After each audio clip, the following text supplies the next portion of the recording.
நிலங்கள் மற்றும் வீட்டு மனைகளுக்கான பத்திரப்பதிவின் போது வழிகாட்டி மதிப்பை விட கூடுதல் கட்டணம் வசூலிப்பதற்கு முன்னாள் முதல்வர் ஓ பன்னீர்செல்வம், அமமுக பொதுச் செயலாளர் டிடிவி தினகரன் ஆகியோர் கண்டனம் தெரிவிச்சிருக்காங்க.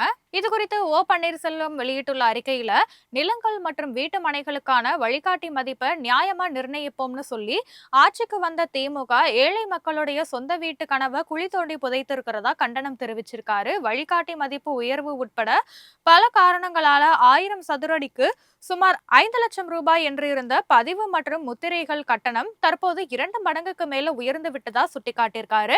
தற்போதுள்ள வழிகாட்டி மதிப்பை விட கூடுதலாக 30% அதற்கு முத்திரைத்தாள் கட்டணம் மற்றும் பதிவு கட்டணம் வசூலிக்கப்படுறதாகவும், பதிவுத்துறை இணையத்தில் வெளியிடப்பட்டுள்ள வழிகாட்டி மதிப்பை விட கூடுதல் மதிப்பை சார்பதிவாளர்கள் தெரிவிப்பது வீடு மற்றும் நிலம் வாங்குவோர் மத்தியில கடும் அதிர்ச்சியை ஏற்படுத்தி இருக்கிறதா ஓ பன்னீர்செல்வம் விமர்சித்திருக்காரு.